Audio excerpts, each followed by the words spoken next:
like to accept to come play in that game. And I know our team is very thankful for the invitation to do this. I know they've worked hard for this, and I don't think in my time here there's not a bowl that's been more committed to our program, that's followed us closer over the last 5 years, and that we've been looking for it. I know we've been trying to make this happen for the last 5 years, and we're so excited to come and be a part of it, and to celebrate that 50th anniversary team, and hopefully make history by breaking the attendance record again this year.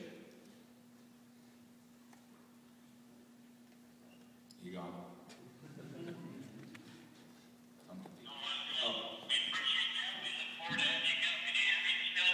Gotcha here. We're going to start up our press conference. You want to stay on the line, or we let you go? Yeah. And we're available to if you have any questions here. But again, congratulations to all of you. Thank you. And I would say this. I think, as a team, we are very grateful for the opportunity to go play in the bowl game. And I do think it is special. When I said that to Steve, I do mean that. In my 5 years as a head coach, I don't think there's a bowl group that's been to more of our games, that's supported us, that's come to watch us play. The opportunity for us to get to go play a conference champion, like Rice winning their conference championship. We've seen to play a bunch of them this year, and this year with the schedule played, so it's a great opportunity, a great honor, and I know for our fan base, for our players, I've had the honor of playing, coaching in the Liberty Bowl. I coached in the Liberty Bowl a long time ago in 2003, and it's obviously a fantastic bowl for the players and a first-class operation. So let's open it to questions by y'all. And I do have Steve here.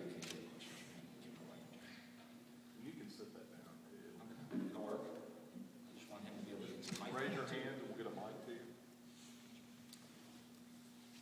I think it was 2 weeks ago in Arkansas, I know there was a Liberty Bowl person and you kind of pointed to him, and there's been a lot of, who are you going, but it seemed like you kind of had an inclination back then. I mean, how much did you have the Liberty Bowl kind of on your mind during, I guess, the end of the season? Well, as I've said, I think, since we've been here, it's kind of something that they've supported us. I know we wanted the opportunity to go play there. So I think when you look at both sides, that opportunity, I think there was a mutual attraction that we wanted to make this happen. I know for the gala event they have, my wife had already, I think 2 years ago, she went out and bought a gown because she wasn't sure, or whatever year it was.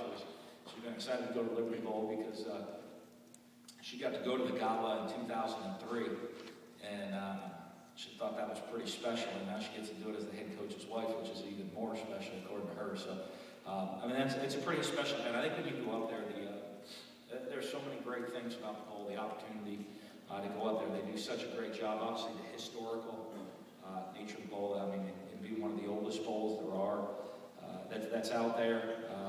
The team, the opportunity to go over to St. Jude's Hospital, see there, and I know they've always had they've worked with the hospital there and the affiliation there. Obviously now with AutoZone as the sponsor, up there's some great things. I know that we're looking at the schedule. There's a fun day over at the AutoZone Park. And, a lot of neat things. So I think it's something that we've been looking forward to for a long time, and we're just very fortunate that we're able to win our games at the end of the season and have this happen.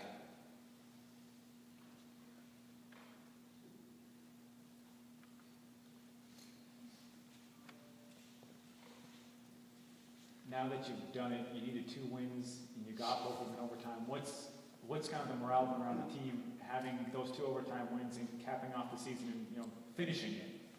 Well, you can ask all these guys. It seems pretty good. My morale's been very, very good. But our players. I think everyone was really excited. I think they look, as we've said all year, and I know there's kind of perception and reality. I think as a 6-6 season this year, obviously.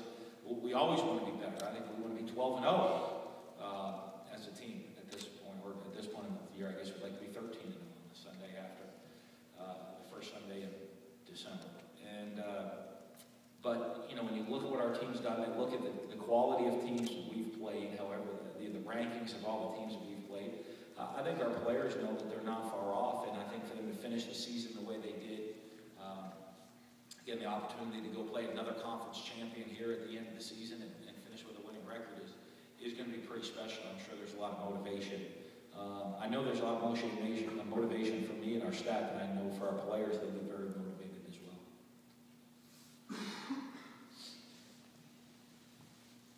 Could you expound on that, Dan, just playing a conference champion and playing a team that's played in big games and won big games? Yeah, I mean, it's a team that knows how to win. They won their conference championship.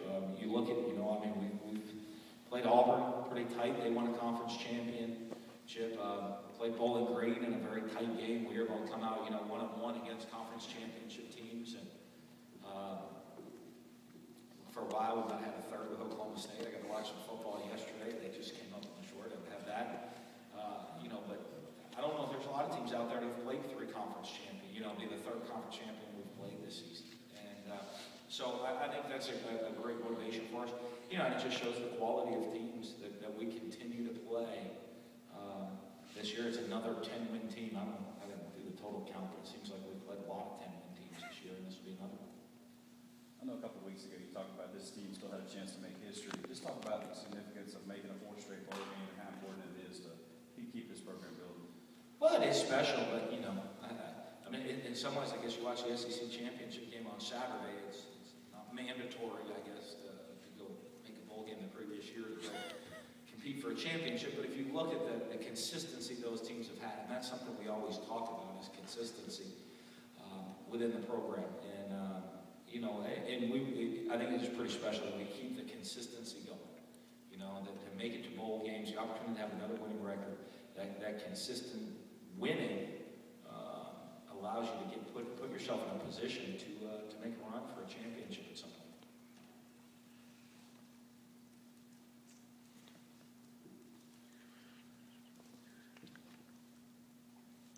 Not only with the backs against the wall the last 2 games, Coach, but you had a nice mixture of seniors stepping up combined with freshmen kind of knowing their roles and really stepping into those roles.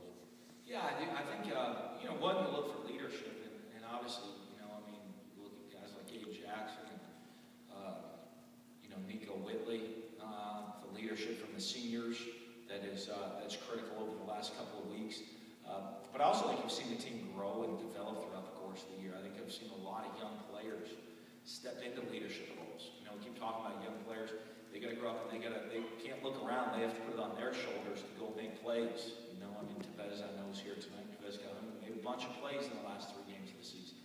And I think not just him, but you look at the whole crew of our roster and all of these young players that finally, as the season went on, took that leadership role upon their own shoulders. And I think it is a great opportunity right now. We'll start practice next Friday, but to have a week's worth of practice here, and then one more game prep for everybody, especially the younger players, to go have that opportunity for this team to go celebrate and play one more game together. While you were out recruiting this past week, and noticed the results already started showing out there too. You and Coach Mark were able to set the schedule. How will that run through? I think the team report 27. Yeah, practice schedule. What we'll do is we'll start practice next Friday. Just kind of get everybody back on track after final exams. Then we'll practice straight through for 1 week. We'll practice.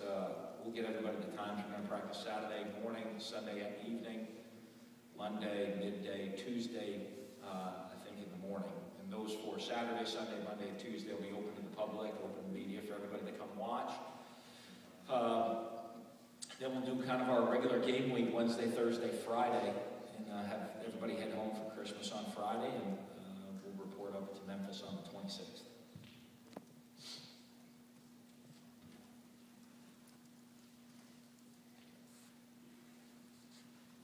One more question. I know I'll say this. I know for us, and as I said, we're excited to be there. As Steve mentioned, I know for our fan base, I'm talking about the cowbell situation, and I'd like to make sure we treat it like a home game. We treat our cowbells like a home game, but I'd like our fans to treat this like a home game, right in our backyard. And we had the opportunity last time we were at the Liberty Bowl to go set the attendance record. I want us to break that record this year, and I ask all of our fans out there, call the ticket office tomorrow. We know where we're going. Buy your tickets through Mississippi State here so we can set a ticket sale record as well. through the university for a bowl game, show our support. I think these bowls, it's an unbelievable honor for them to select you. And, the one thing we can do is show, that we're a team that's worthy of being selected every single year to great bowl games, because we're going to bring a huge crowd with us, give us the home field advantage, and give us that opportunity to go get our 7th win of the season. So thank you all so much. And I thank Steve, and I thank the Liberty Bowl and the AutoZone Liberty Bowl. We're happy to be a part of it, and we're certainly going to do all we can to put on a great show for everybody up in Memphis on December 31st. Thank you. Thank you, Steve.